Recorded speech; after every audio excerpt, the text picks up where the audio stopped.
Halo semua, nama aku Daniel dan di video kali ini kita akan kembali berinvestasi di bibit dan aku bakal menjawab pertanyaan dari teman-teman semua lagi mengenai bibit ya teman. Seperti biasa di sini aku bakal manfaatin bonus cashbackku. Tadi aku juga udah siapin uang di Bank Jago sebanyak Rp100.000 ya teman. Yaudah kita tinggal pencet kode referral di sini. Aku tinggal manfaatin saldo cashback sebanyak Rp100.000. Kita pencet pakai di sini. Kemudian kita tinggal nyalain cashbacknya. Kemudian di sini kita pilih Rp100.000. Untuk portofolionya apa? Seperti biasa aku bakal masukin ke dana pensiun yaitu Sukor Invest Stable Fund ya teman. Ini bakal masuk ke Sukor Invest Stable Fund, kemudian saya menyetujui, pencet bayar sekarang dan kita bakal bayar menggunakan Bank Jago. Kita tinggal pencet bayar di sini. Berikutnya kita bakal dibawa ke aplikasi Bank Jago, pencet bayar sekarang dan masukkan password seperti biasa. Kalau udah, kamu tinggal pencet lanjut di sini ya teman. Nanti kita bakal dibawa ke halaman ini pembayaran berhasil. Kita pencet selesai sekarang, kemudian sekarang saldonya udah menjadi 0 dan sekarang saldoku di bibit udah bertambah sebanyak Rp100.000. Rp100.000 asal cashbacknya bakal masuk belakangan ya teman. Oke, aku bakal jawab pertanyaan dari teman-teman semua ya. Ini ada lumayan banyak pertanyaan yang masuk. Nanti kalau nggak sempat aku bikin di part berikutnya ya. Yang pertama dari angka 7, Bang, saya udah ditabung di Sukor Syariah Equity Fund jalan 1 tahunan. Mending dijual untuk membeli SR017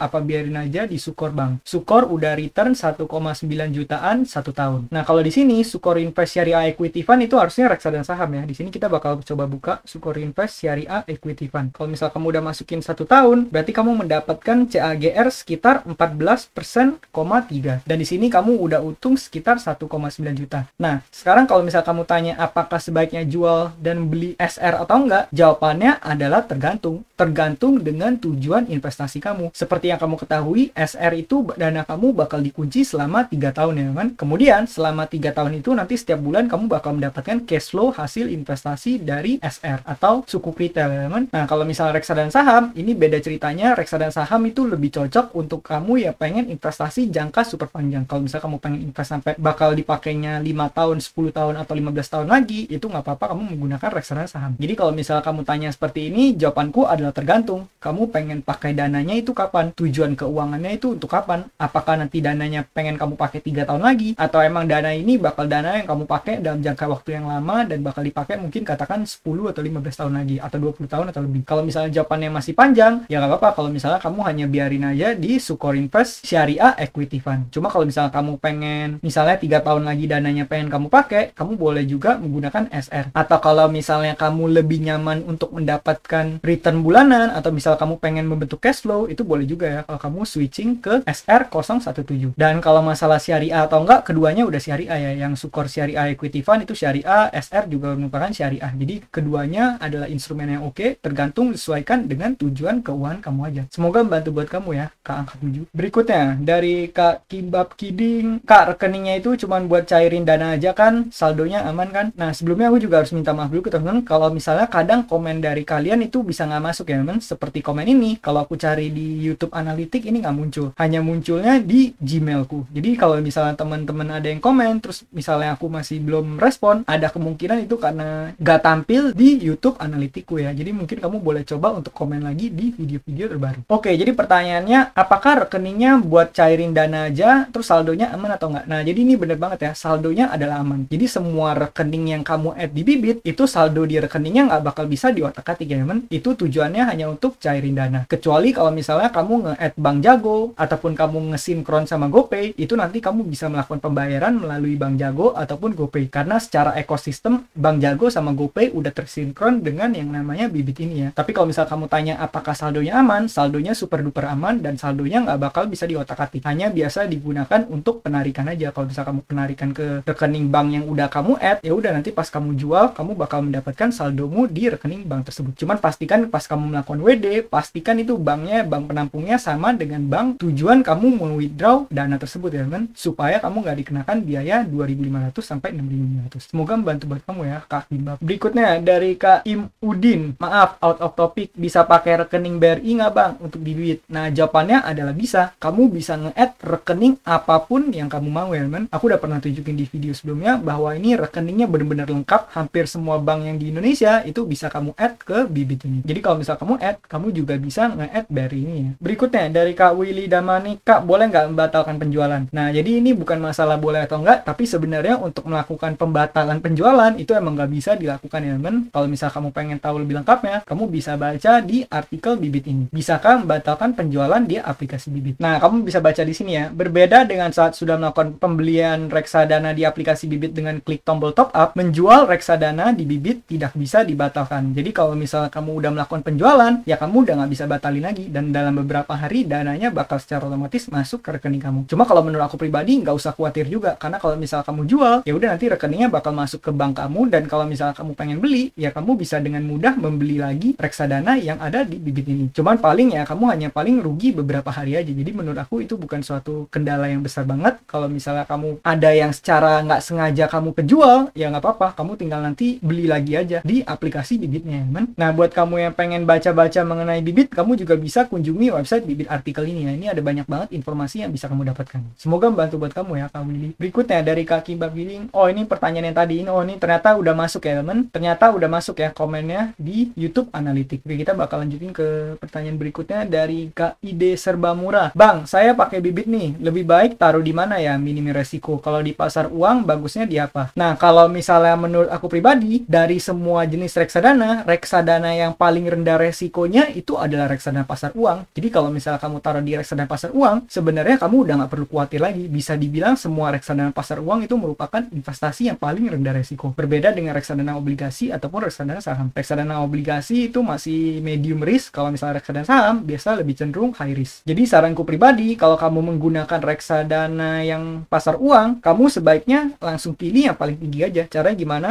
Kamu di sini tinggal buka ke bagian reksadana pasar uang. Kemudian di sini kamu bisa nge-sort ya, teman. Cara sortnya adalah saat kamu buka reksadana pasar uang di sini, kamu tinggal pencet ke bagian filter. Kemudian di sini kamu tinggal pilih return. Kemudian mungkin kamu pilihnya 1 tahun aja ya. Kemudian kamu pencet terapkan di sini. Nah, di sini kan kamu bisa sort dari yang tertinggi ataupun terendah. Kalau saranku pribadi, kalau misal kamu pengen membeli reksadana pasar uang, ya nggak apa-apa sih. Kalau kamu beli yang reksadana pasar uang yang paling tinggi aja returnnya. Kalau aku pribadi, kalau aku membeli reksadana pasar uang, mungkin aku bakal beli Sukor Invest Money Market Fund ataupun Majoris Pasar Uang Syariah Indonesia ataupun Sukor Invest Syariah Money Market Fund. Cuma kalau misalnya kamu masih merasa khawatir, nggak apa-apa juga kalau kamu pengen sebar lagi danamu, kamu pengen pecah-pecah ke berbagai reksadana pasar uang yang ada di sini. Cuma kalau aku pribadi, menurutku reksadana pasar uang itu udah yang paling low risk banget ya. Maka dari itu, kalau misal kamu lihat, returnnya juga nggak tinggi-tinggi banget. Bahkan returnnya masih tergolong di bawah inflasi. Jadi kalau misal kamu pengen berinvestasi yang mengalahkan inflasi, menurut aku pribadi, reksadana pasar uang aja nggak cukup ya, hanya cukup untuk menahan inflasi. Nah, kalau misal kamu pengen tahu instrumen apa yang bisa ngalahin inflasi, kamu boleh cek ke bagian playlist. Aku udah bahas berbagai macam platform investasi maupun P2P lending yang bisa kamu gunakan untuk mengalahkan yang namanya inflasi. Semoga bermanfaat buat kamu ya. Berikutnya dari Kak AND. Kak mau nanya, berarti setiap bulan itu nabung terus ya? Nah, kalau misalnya pertanyaan seperti ini, jawabannya adalah ini bebas ya, kan? Kamu boleh melakukan menabung setiap bulan, tapi kalau misal kamu nggak menabung setiap bulan, ini nggak apa-apa juga. Karena seperti yang kamu ketahui, yang namanya reksadana itu sifatnya adalah fleksibel, di mana kamu bisa beli kapanpun, dan kamu juga bisa tarik kapanpun. Cuma kalau misalnya kamu pengen investasi di reksadana saham, biasanya yang direkomendasikan adalah menggunakan teknik dollar cost averaging, atau kamu membeli secara rutin. Karena seperti yang kamu tahu, kalau misalnya reksadana saham itu cenderung selalu naik turun, volatilitasnya tinggi ya, men. Contoh kita buka Sukor Invest Equity Fund di sini. Kalau misalnya kita lihat all, nah kamu lihat ya, dia bakal ada naik turunnya lumayan tinggi. Nah, kalau misalnya kamu hanya beli sekali, terus kamu diemin, kan ada kemungkinan kamu belinya pas di pucuk-pucuk tiba-tiba jatuh ya, men. Sedangkan kalau misalnya kamu melakukan dollar cost averaging, itu secara nggak langsung itu tujuannya untuk minimalisir resiko kamu. Karena kamu belinya secara berkala. Nanti pas dia naik, kamu beli. Pas dia turun, kamu beli. Naik, beli. Turun, beli. Jadi kamu beli terus dalam waktu yang berkala, sehingga kalau misalnya ditarik jangka panjang, bakal menjadi returnnya positif juga. Maka dari itu, jawabannya adalah sebenarnya nabung setiap bulan itu nggak harus. Cuma kalau misalnya kamu pengen investasi reksadana saham, dan juga pengen meminimalisir resiko, alangkah baiknya kalau kamu melakukan menabungnya itu secara rutin ya, men. Kamu boleh dollar cost setiap minggu, atau setiap bulan, atau gimana pun. Yang penting kamu melakukan pembelian secara berkala. Dan juga biasakan untuk berinvestasinya ya, men. Semoga membantu buat kamu ya. Berikutnya, mungkin ini jadi pertanyaan terakhir yang aku jawab supaya videonya nggak kepanjangan, dari Kak Bucin Gaming. Bang, gua mau coba investasi, baiknya di P2P lending atau reksadana obligasi, atau beli SBN aja. Nah, kalau misalnya kamu masih bener-bener awal banget, pemula banget, kamu bener-bener baru mulai di dunia investasi ini, saranku pribadi adalah kamu beli reksadana dulu ya, men. Karena reksadana ini yang merupakan ramah banget untuk pemula, dimana kamu bisa mulai dengan modal minim, terus kamu juga bisa pakai instrumen investasi yang rendah resiko, terus kamu juga nggak perlu pusing-pusing untuk ngontrol setiap saat. Jadi kalau misalnya buat kamu pemula, sebaiknya kamu mulai dengan reksadana dulu. Tapi reksadananya apa? Aku rekomendasiin jangan menggunakan reksadana yang sifatnya saham. Kalau kamu lihat di sini, kan reksadana saham tuh drawdown-nya tuh cukup tinggi ya, men. Drawdown ini adalah penurunan yang bisa terjadi. Ini kamu bisa lihat dalam satu periode bisa tiba-tiba turun 40%. Kalau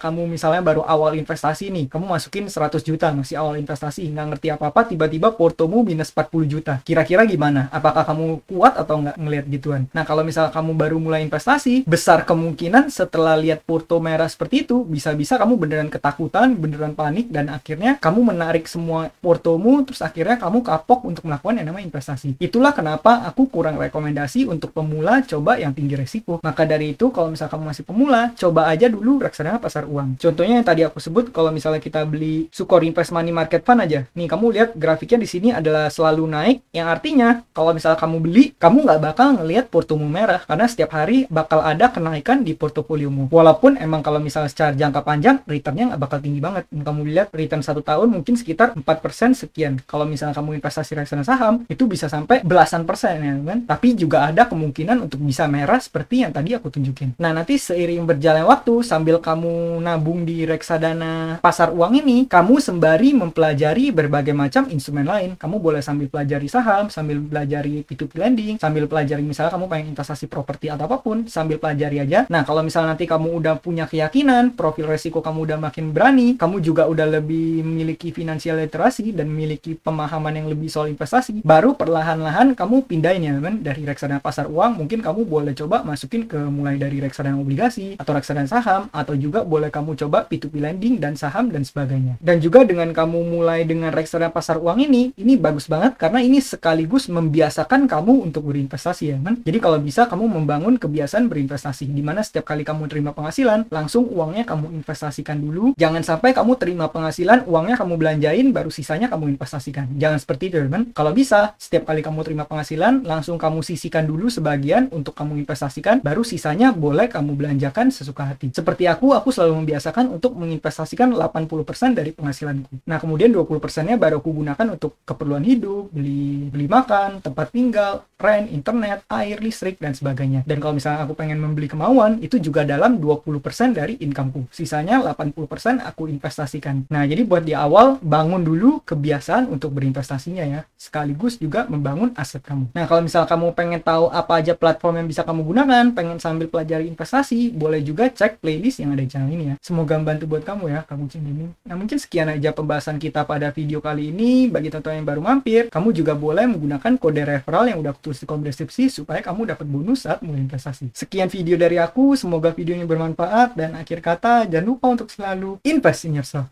Sampai jumpa di video berikutnya. Bye.